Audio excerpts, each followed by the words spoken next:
Salam Rahayu, be a nice person ya teman-teman. Berjumpa kembali di LWBW Production Channel ya, YouTube channel. Dalam pertemuan kali ini ada beberapa permasalahan atau suatu kasus yang harus kita bahas ya. Yang penting juga untuk teman-teman ketahui bahwa dalam suatu operasional hotel itu tidak berjalan, kadang-kadang tidak sesuai dengan ekspektasi kita ya. Terjadi di luar dugaan tentang bagaimana kita menjual suatu produk itu. Nah, untuk itu tetap di sini teman-teman.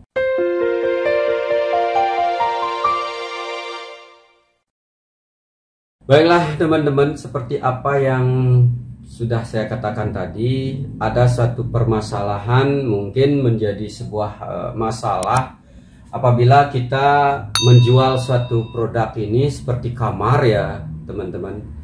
Kamar yang kita jual dengan adanya grup yang masuk ternyata tidak bisa kita akomodasikan semua dari kamar-kamar yang mau di booking tersebut. Jadi kita akan membawa ke hotel lain. Jadi kita overbook, istilahnya overbook.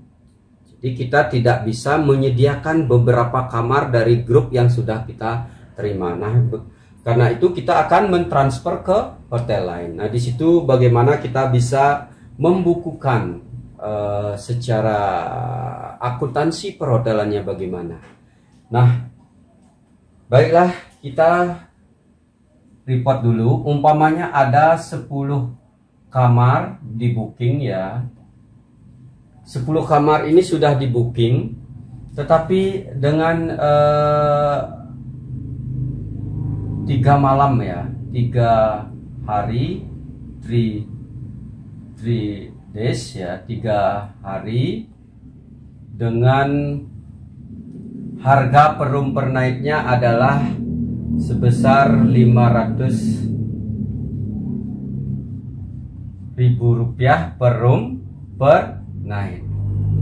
10 kamar di booking 3 hari dengan harga 500.000 per room per night.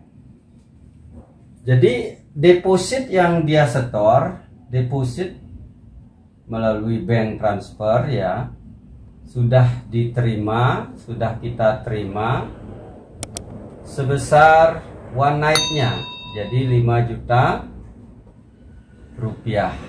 5 juta rupiah sudah kita terima depositnya. Namun hanya 5 kamar yang bisa di hotel, 5 kamar yang kita akomodasikan, dan 5 kamarnya lagi dibawa ke hotel lain. Ke hotel lain, di mana harga di hotel tersebut, di mana harga per room per night-nya itu adalah sebesar 400.000 rupiah per room per night. Nah, jadi kalau lihat dari harga per room per night-nya, kita akan mendapatkan keuntungan sebesar 100.000 per room per night kali 5 kamar ini. Jadi hotel kita hanya bisa menyediakan 5 kamar, dan 5 kamar ini dibawa ke hotel selama 2 hari ya, 2 days. Jadi dia hanya 2 hari, 1 hari aja kita full bisa akomodasinya bisa kita full di hari ketiganya. Hari kedua, pertama dan kedua itu kita bawa ke hotel lain sebesar 5 kamar. Nah itu. Jadi 10 kamar, hanya 5 kamar yang di full di hotel. 5 kamar ini 2 malam di hotel lain, sedangkan di malam ketiga balik ke hotel kita. Nah itu secara contoh ya, contoh umpamanya teman-teman ada yang mengalami seperti itu. Nah, sekarang kita akan mencoba untuk melakukan bagaimana kita membukukan ini. Pastinya di accounting yang pertama yang ada itu adalah ini yang kita jurnal masuk ke dalam deposit karena ini sudah diterima. Jadi bank karena melalui bank transfer pada deposit sebesar 5 juta rupiah.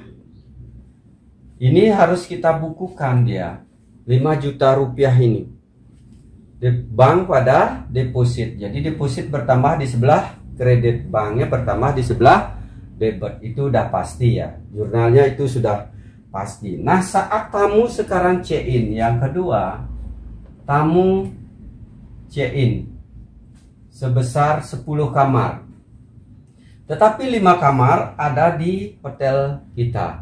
5 kamarnya 2 malam itu ada di hotel lain. Nah, jadi kalau kita bisa breakdown bahwa 5 room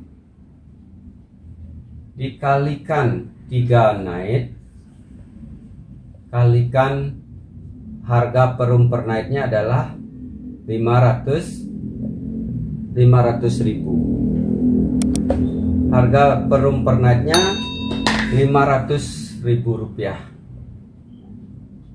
Kemudian ini jadi adalah 5 juta rupiah. 5 juta. Jadi 5 juta, 5 kali 3 kali 500 karena yang ada dulu yang di hotel dulu adalah sebesar 5 kali 3 kali 5 juta. Nah, kemudian yang di hari ketiga 5 kamar ini masuk lagi di hari ketiganya sebesar 5 kamar kalikan 1 malam. Jadi revenue yang kita dapat di hari ketiga, jadi 5 kali 3 kali ini adalah 7.500.000 rupiah. 7.500.000 rupiah.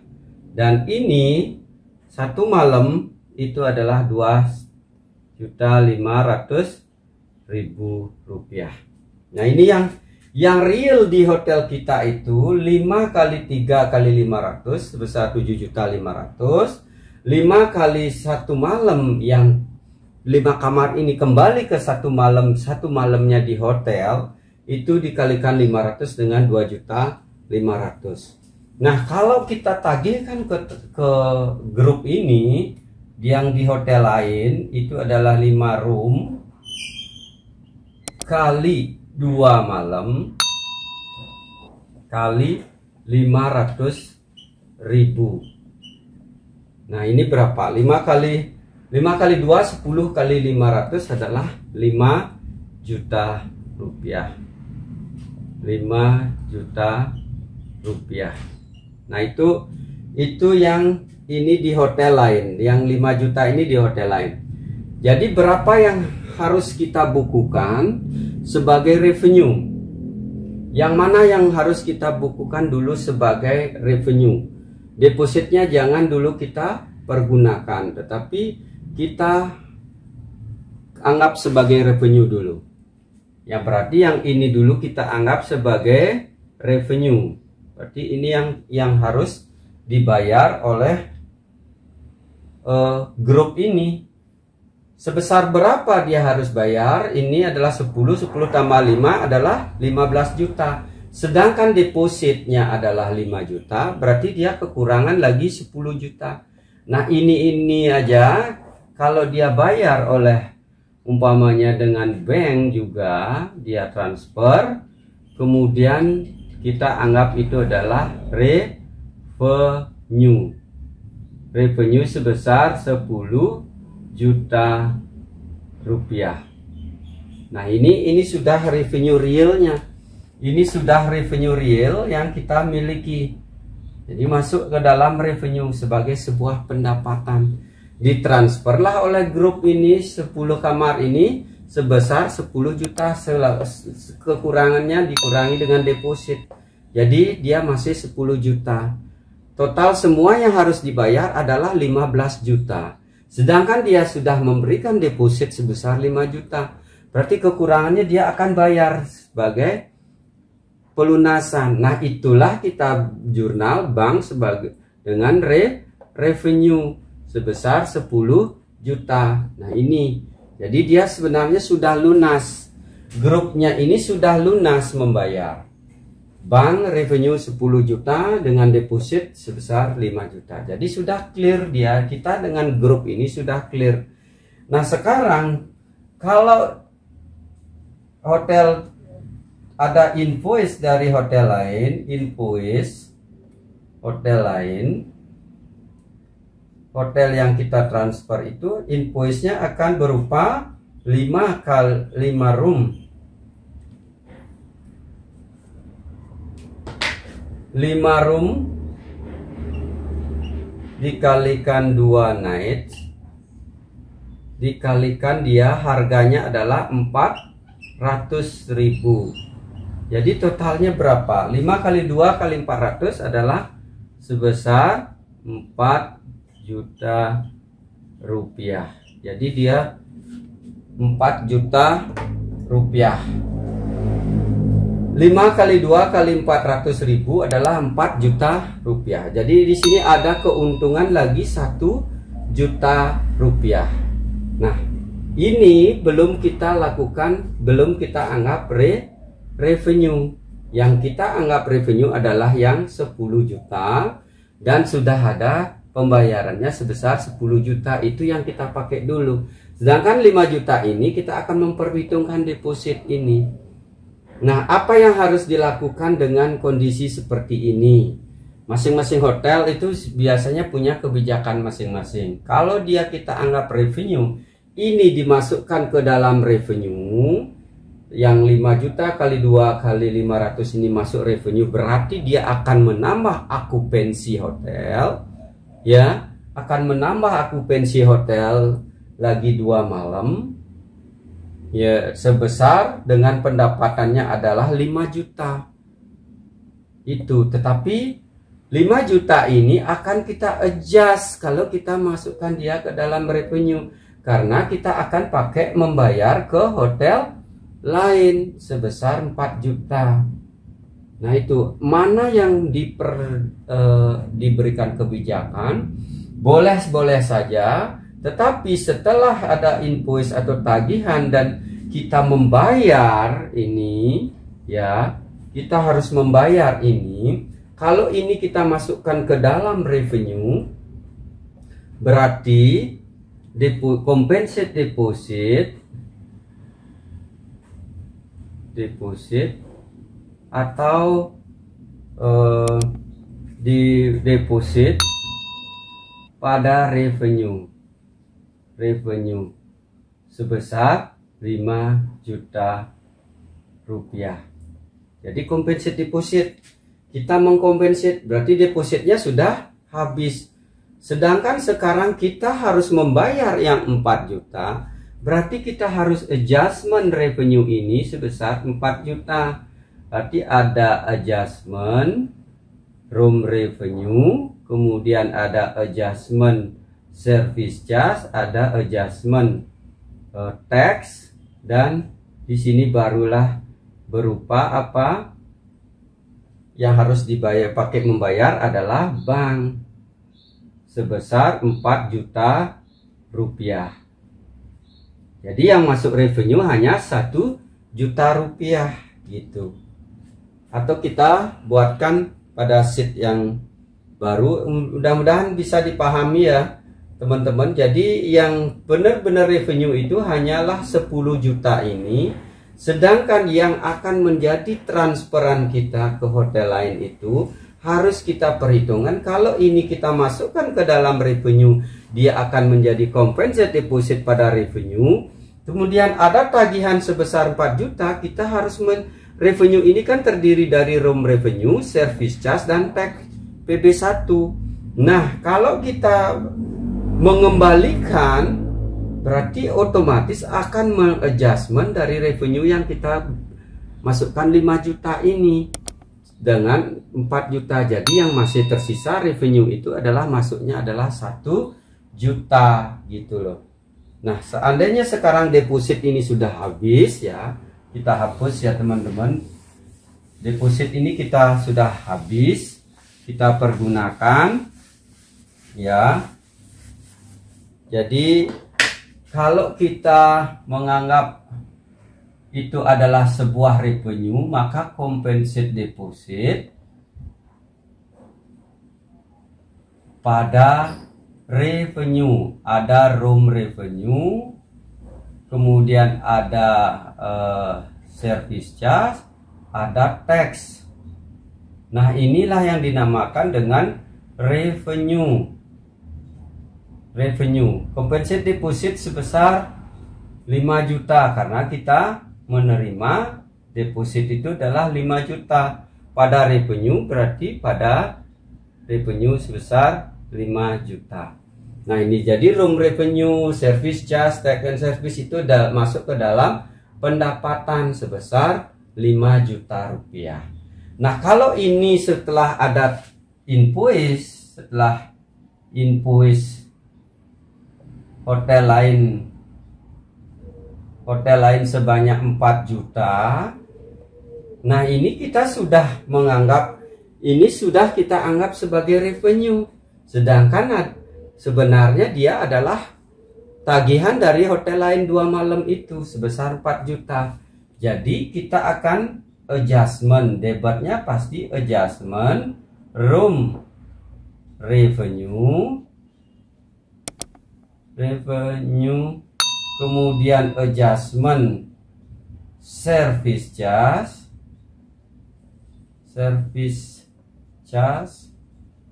kemudian adjustment tax pada apa yang kita pakai membayar adalah umpamanya bank transfer. Jadi 4 juta ini harus kita bayarkan ke hotel lain sebesar 4 juta. Jadi yang harus kita lakukan adalah adjustment room revenue, itu adalah 4 juta dikalikan 121 dibagi 1.21. Jadi 4 juta dibagi 1.21 itu hasilnya adalah 3.305.785.000. Kemudian dari 3.305.785 ini kita akan kalikan 10% untuk adjustment service charge. Jadi 330.579 ini kita bulatkan ya. 5 ini dibulatkan ke atas, dan teksnya dari ini tambah ini dikalikan 10%. 3.305.705 ditambah 330.579 itu kalikan 10%, dapatnya adalah 363.636. Nah, jadi kita akan bayar adalah 4 juta rupiah. Nah, ini sudah balance. Nah, ini perlakuannya. Kalau kita menganggap itu adalah sebuah revenue 5 juta untuk meningkatkan akupensi hotel, kita otomatis akan mengadjustment pada saat ada invoice dari hotel lain di mana kita mentransfer tamu itu 2 malam, 5 kamar dengan 2 malam, kalikan 400. Sisa dari 1 juta ini baru dianggap sebagai revenue. Jadi revenue sisanya itu adalah 5 juta dikurangi dengan 4 juta. Jadi revenue-nya adalah 1 juta rupiah. Ini hasil dari keuntungan kita membawa ke hotel lain ini sebesar 400.000 rupiah. Nah, itu kalau kita bawa ke revenue. Kalau kita bawa ke other income, boleh-boleh saja kita bawa ke other income. Umpamanya deposit ini kita tidak gunakan. Jadi deposit ini tidak digunakan. Perbandingannya ya teman-teman. Kalau ini depositnya kita tidak gunakan. Jadi deposit tadi kita menerima adalah bank pada deposit sebesar 5 juta rupiah. Nah, ini tidak kita masukkan sebagai revenue. Ini tidak revenue. Jangan dimasukkan sebagai revenue, berarti dia masih utuh. Pada saat invoice datang dari hotel lain, maka jurnalnya adalah compensate deposit pada bank. Apa yang akan kita pakai sebesar 4 juta rupiah. Nah, jadi deposit 5 juta dikurangi compensate, baru kita kompensasikan cuma 4 juta. Berarti ada sisa deposit sebesar 1 juta. Nah, 1 juta ini apakah mau dipakai untuk menambah room, untuk room revenue, atau dia sebagai other income? Nah, itu dari masing-masing kebijakan. Kalau dia kita anggap ini sebagai revenue, berarti dia adalah compensate deposit pada revenue sebesar 1 juta. Nah, kalau dia kita anggap ini sebagai other income, compensate deposit sebagai penambah others income sebesar 1 juta. Nah, apa kaitannya? Kalau kita menganggap dia revenue, maka akan ada pembagi service charge dan taxnya dengan pajaknya. Berarti kalau kita menganggap itu other income, dia tidak ada pengenaan service charge dan tax. Tetapi other income ini akan kena PPh 25, PPh badan. Sama saja sebenarnya. Nah, ini dah kembali ke kebijakan masing-masing hotel ya. Masing-masing manajemen itu punya sebuah kebijakan. Apakah dari kita membawa tamu ke hotel lain, keuntungannya itu akan dibawa ke kamar untuk room revenue, atau dia kita anggap sebagai pendapatan lain-lain. Kalau dia dibawa ke room revenue, kepada revenue akan meningkatkan okupansi. Umpamanya kalau ada peningkatan dari room revenue-nya ya, room revenue bertambah gitu. Kalau umpamanya di budget itu perlu berapa, dia menambah lagi 1 juta, itu lumayan. Tetapi kita akan kena service charge dan PB1. Dari pendapatan ini juga akan kena pendapatan PPh 25. Nah, kalau dia langsung kebawa ke other income, tidak ada pembagian dari service charge dan tax tetap PB1, tetapi dia langsung akan mempengaruhi dari PPh 25 karena ada keuntungan penambahan laba, penambahan profit lagi 1 juta, sehingga harus diperhitungkan di PPh badan, PPh 25. Nah, itu tergantung dari kebijakan hotel masing-masing bagaimana kita menyingkapi yang seperti ini. Nah, saya sudah berikan 2 contoh. Bagaimana kalau kita membawa tamu keluar dengan 5 kamar, dia hanya bisa terakomodir 5 kamar 3 malam di hotel kita. Di 5 kamar dengan 2 malam di hotel lain, tetapi di hari ketiga dia bisa ke hotel kita kembali. Nah, itu akan ada tagihan dari hotel lain sebanyak 4 juta. Jadi kita hanya akan menerima revenue itu hanya 10 juta. 10 juta dan ada lagi 1 juta yang apakah kita akan anggap sebagai revenue atau sebagai others income akibat dari kita membawa ke hotel lain hanya harganya adalah 400.000. Jadi selisih 100.000 dikalikan 10 berarti dia adalah 1 juta. Itu perlakuannya di 1 juta ini, apakah dia akan menjadi revenue atau other income. Itu kebijakan masing-masing hotel, terserah daripada teman-teman mau ke kemana. Nah, yang jelas perlakuan akuntansinya seperti ini. Kalau kita bawa revenue, dia akan melakukan adjustment revenue sebesar 4 juta. Dari 5 juta ini kita anggap revenue. Dan kalau kita hanya membawa dia compensate deposit pada saat menerima invoice dari hotel lain sebesar 4 juta, dia akan ada kelebihan 1 juta ini. Kalau 1 juta ini mau dibawa kemana, itu kebijakan masing-masing. Tetapi kalau di sini sudah dia langsung merupakan revenue. 1 juta itu udah langsung merupakan revenue karena kita hanya mengejas 4 juta itu. Nah itu ya teman-teman, mudah-mudahan bisa dipahami ya, mudah-mudahan bermanfaat. Kalau bermanfaat mohon di like, di share. Kemudian kalau yang belum subscribe silahkan subscribe. Mungkin ini bermanfaat, share ke teman-teman semua mendapatkan manfaat dari apa yang kita bahas kali ini. Kita akan bertemu pada pembahasan berikutnya. Terima kasih.